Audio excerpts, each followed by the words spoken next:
Okay, so today I'm going to talk about this scene out of Abigail. First of all, Abigail, which I believe came out in 2023, I believe, and this is kind of a modern. It's not kind of. It is a modern vampire telling, and I think a great film, and it gives us a lot in terms of like we get some new vampire lore, and I'm going to talk about what we see specifically out of this character and out of this storytelling, and I think it was really great storytelling. Now, first, this is the best scene out of the entire movie, or at least the most impactful scene that we're going to talk about, and this is the bloodbath scene. If you're familiar with the film, if you haven't seen the film, yeah, there's going to be some real spoiler alerts. Hey, spoiler alert! To it because I'm going to talk about this, but it'll give you appreciation. I'm only going to stay within one scene, so this will mitigate any of your spoiler alerts, right?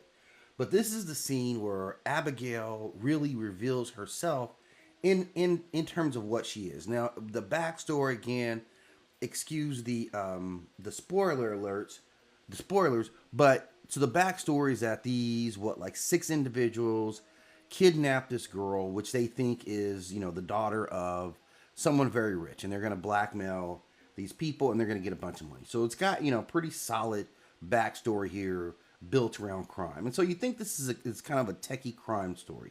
I think it's more complex than that.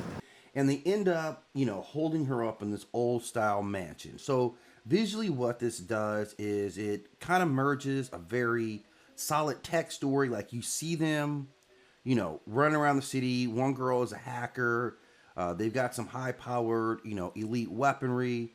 So right off the bat you get this sense of this very modern film, and then it's juxtaposed with this very old school look.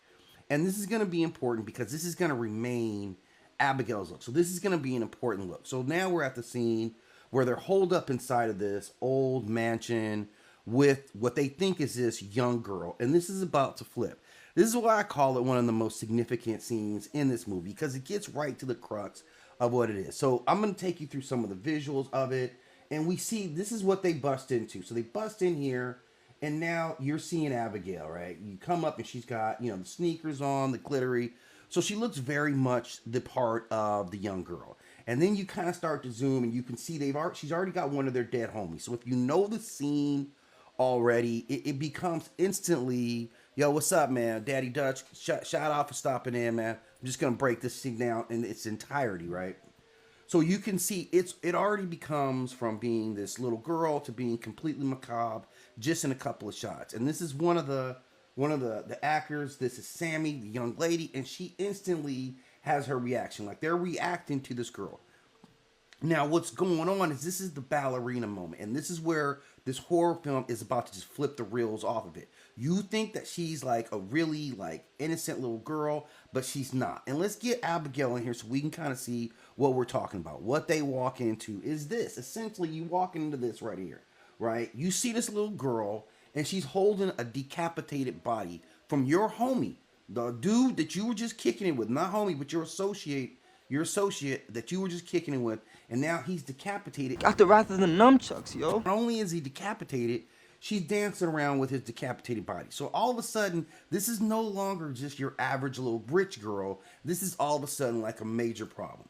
Now, let's look at what they kind of do in transforming this hotel. Now, Abigail has a very specific look. She's at the same time very cute and innocent. And you can see in the big poster shot how they show her, right? Very innocent to be at this. And we're talking 45 minutes approximately screen time before we get to this. And what they do with Abigail is a lot visually. Like they are giving you a lot visually. She has this pale porcelain skin. This is very important. Because this is establishing who she is. Like we're looking at a hierarchy here. This isn't just like an average, even just an average run-of-the-mill vampire. This is like lineage vampire, right? You see the porcelain skin, so she doesn't work. This is aristocracy, right? You see the delicate silk nightgown, right? She's got money. You don't get that. She's got legit ballet slippers, and then her hair is styled with this like ritual elegance. Her hair is really made up. Who's doing this for her? I don't know. She's getting it all done herself. But what you get overall is this look that she is not contemporary. She is really, transported out of history itself. And if we know our vampires, like if you're here, you probably up on your vampire lore, that this goes all the way back. Like everything about this scene, including the music, right? I think it's Tchaikovsky's Swan Lake is what they're playing. So this is tying her directly back to Eastern. I don't know why a gift wouldn't work for me. I've never got a gift before, but I'm gonna look out. I don't know, but thank you. We'll figure it out. Trust me, we'll figure this out, right, on the gift part. Okay. So what this ties her to is this old Eastern European vampire line. This is vampire nobility at the highest. This is the Strigoi, right? The legend. And these are among Europe's oldest vampire legends, like being legit. If you go back and you watch like The Strain, that's what we're talking about with this type of vampire. So this is not only just old money, right? This is also old blood and old hunger. So she's different. Right, so this is not just her custom. This is her whole entire kingdom that they put together, right? Her in this role. And you can see the people who are there are instantly shocked, right? Because, oh no, here we go, right? This is about to be a serious problem. He's shocked by what he's seeing because what he sees is the start of what I think is one of the most, like, well-done vampire killing scenes. Like, I'm not going to lie. To me, this rivals Blade's opening in Blade 2. Right, just how much carnage he packed in. She doesn't get as many people. In fact, she doesn't even kill anyone in the scene because it's not about that in this moment. She is also about all the terror of it. So you can imagine this little girl, right, dancing around with this body in her arm, just swinging him around. This is a full-grown man, and he wasn't even a small man, right? So you can see everybody's in here. They're watching her. You can see Sammy's reaction here. And again, like the way it's styled up, you can see she's a very modern looking girl caught in this episode now, right? Like it's too late. And they ran in here thinking they were about to run up and kill her. This was their plan. And this is what they've been communicating now. It's like, hey, run up, stab her. Somebody make a move. So it falls on Sammy. And quickly, we see what she's up against, right? This is what it is. Abigail is full on no joke. So we're showing about who she is. Now, the music, if you're watching the scene, obviously for copyright reasons, I can't play this version of the song. I can't play it. But you can look up Swan Lake, and this is Death in Royal Time. It's very specific. Again, this is a piece of work that was composed all the way back in 1875 in Russia. So this is rooted in this cursed princess folklore, which is what she really is representing. Now, the song itself has a lot of dualities in it that we get to see on display from her in classic format. The song itself represents the princess cursed into a helpless form, the swan. She uses it as a predator disguised as innocence, so it takes on a very different feel. The song originally also represents beauty and tragedy intertwined. What she does is give you beauty and violence all wrapped in one. I'm not sure if I'm watching a really bloody dance or I'm watching a really artful massacre because you get both. Now that's entertainment. And that's a lot to pack into one scene from a directorial standpoint. Like the guys who executed this are executing at the highest level. So you get this duality of a song that's made about the white swan versus the black swan, but what we really get is this cute facade hiding this feral immortal being, right? This is the elite court performance against truly artistic slaughter. And that's what makes it so cool, is that they never give up the part of her that is completely artistic. Even this part, it gets really disturbing, right? You get granular with a film like this, and you can see this is her raising the dead guy's hand up to stroke her own face. This is her like really rubbing it in. So in this scene, everything is backwards. What you would think you would protect, you now fear. What was classic is now macabre. So this is a total like job that the directors do really quick. In real time, they're pulling you into this. And they just do an excellent job with it. So I'm going to kick this image to the side because we're starting to see like she got a grown man reacting like this. This is a grown man. This is a huge dude. And all of a sudden, we're sitting in some serious because this is going to be a problem. This guy's like, what, 6'2", 250 solid dude. And now he's got to fear this, right? And you got to fear it. I'm scared of it. As soon as I saw Abigail, I was like, man, none of this even looks, seems, or feels right. Something is wrong because all this is just too easy. And it was. This is one of the best setups and twists I've seen in a movie. because it's all perpetrated by what looks like this little girl. So she puts on the performative show, and even then you're seeing her, this young girl, just dripping in blood. It's very confusing visually, and I think the characters still aren't getting it. And at this point, they're still thinking, okay, this is Sammy, still thinking she could do something about it. You see this look she's got on her face. This is just like a pure, determination look. Like, okay, I'm facing this vampire. We're about to deal with this situation, right? Wrong. This is what you're actually facing right here. This is when Abigail starts letting it out of the box a little bit more and more. And quickly, Sammy, you on the bottom. So within seconds, like instantly, she's already got you down, and this is severely problematic. So quickly, like we're watching the other guys. They're kind of just watching, right, at this point. And I'm like, jump in, homie. Like, there ain't no reason to let this go down. I already lost.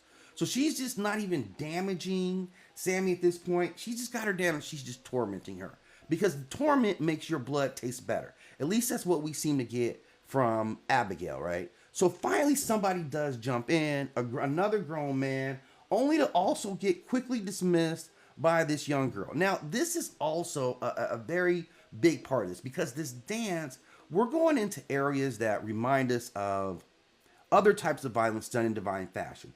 So this is the Sirens. If you know your mythology, your mythological parallels, let's think about the Sirens and their song, which was alluding you or drawing you into your own doom. It also makes me think of the Hindu deity Kali, who had this dance of annihilation, right? This is the Danse Macabre. It is death's ritualized ballet. And the other thing, so the ballet part, man, let me get into this.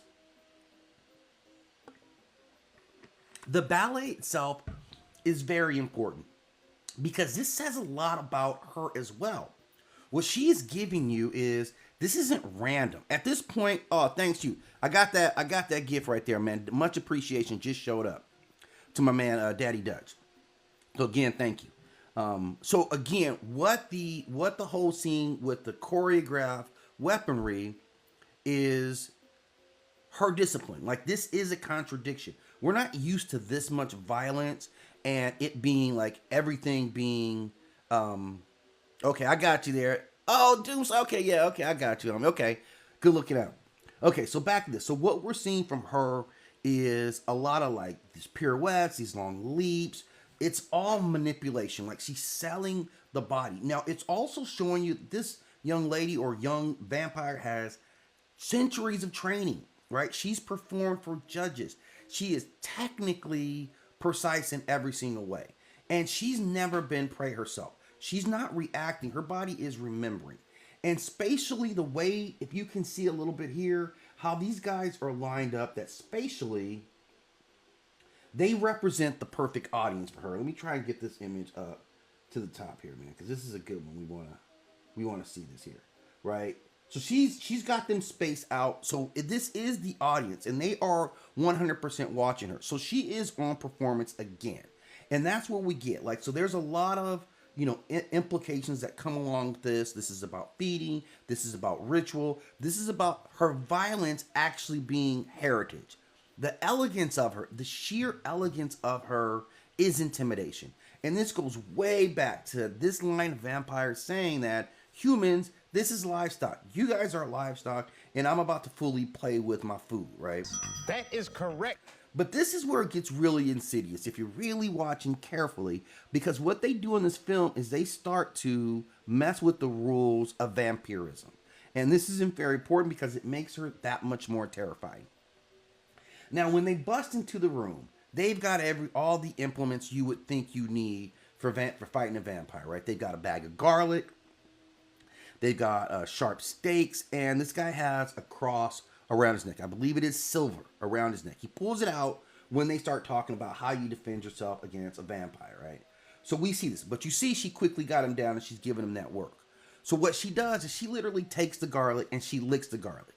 The cross is, she grabs the cross, which is silver, and you can see there, she's stabbing him with his own cross. So the cross, the silver, and the garlic have zero effect.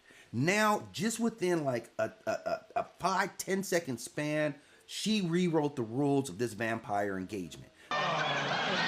This is the evolution of a vampire story. They're hanging on to a lot of the old schools, and I don't like them. I'm going to be honest with you. For a movie I really like, especially for a scene that's extremely well put together, I don't like the fact that they're circumventing the vampire rules, because now it makes me way more vulnerable, right? Now all of a sudden I'm in trouble because I can't deal with this, and all my implementation tools that I would use for fighting a vampire are now gone. Now I'm a big ass dude. I thought I had silver. I came in here ready for this. I've never fought a vampire before, right? But I'm about to get it. I know, just like me and you, if we were all in this room together, we'd be like, okay, let's get our stakes and everything together to fight. And now we're absolutely utterly harmless, and she's just running buck wild. Like, look at her, man. She's doing as she chooses to do. She's treating life as a predator would actually treat life. So everybody's seeing this and everybody's jumping in, right? Everybody's up in this mix. He's got his steak. We've just seen silver. We've seen garlic. And what does she do with that steak? Man, she stops you, right? Because she anticipates everything very well. She is pure violence. She's trained for this stuff, right? So she quickly blocks, and who end up getting shanked with the steak? You do, right in your leg. And again, not a kill shot, right? Because she's not ready to kill you yet. She wants to marinate her meal. So all of a sudden you're just screaming in pain because she just shanked you, a real one. It didn't even get your artery. Like, you absolutely lived through this. So this is, again, her messaging. She is here for the long haul. And she is performing in front of her audience. She's got 3 individuals at this point that are all going to sit back and watch as she does her business.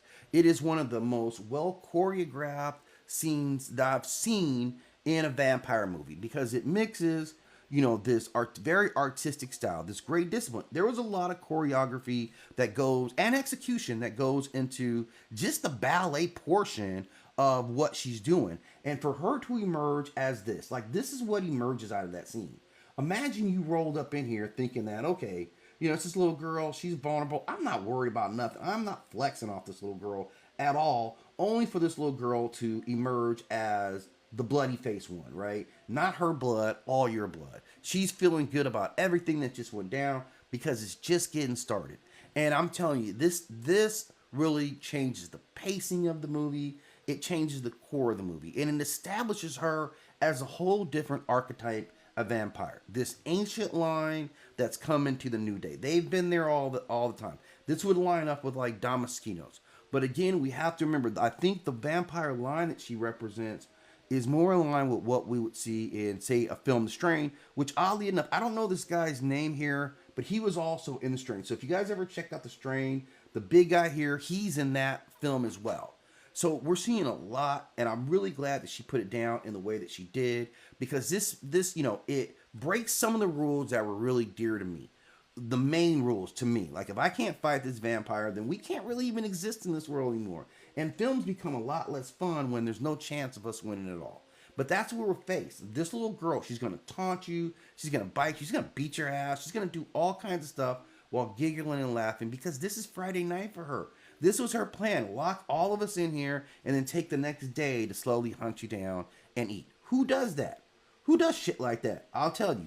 Abigail does stuff like that, and she executes it perfectly. So if you haven't seen the film yet, I would highly encourage you to do so. What I picked out here was what I feel like was the most definitive scene, the part that makes this movie stand apart from almost every other vampire flick that I've seen, and it's this right here. And I'm telling you, this is executed at the highest level. Visually, everything works. The acting is I'd say above average caliber for almost the entire cast. But particular kudos to, although her pops, the guy who plays her father, I feel like that kind of brought it down. But she does a brilliant job. You got Juan Carlo Esposito, who is like her handler, who also shows up in the movie. So it's going to give you a lot, and it's definitely worth taking out. You're going to draw a lot. To me, I drew a lot of new vampire mythology out of it. So if you're into your vampire myth, your vampire lore, you got to get up on this one. This is a mandatorial for anyone who really, really is about that vampire life, right? So if you're, you know, whatever you're into, I think she's central. So that's my take for today. I'll be back. I don't know what I'm going to talk about tomorrow. Although I kind of have an idea what I'm going to talk about tomorrow. But I'm going to kind of prep that. But as always, man, hit me up in the comment sections. I got a lot of videos that kind of profile these characters. And I'll probably get a closer profile on her and kind of dig into the psychology of this character as well. So for this stream this morning, I'm off. I'll be back on tomorrow. But as always, like and subscribe to the channel. And I'm looking forward to seeing y'all. Daddy Dutch, man, you my number one right now. I definitely appreciate it. I'm just getting this stream going consistently. So I'm always down for anybody who's giving me a little support. And I can do the same thing for you guys. But as always, just come in and check out what we got going on. Yeah, I'll be back on later. I will be back on later.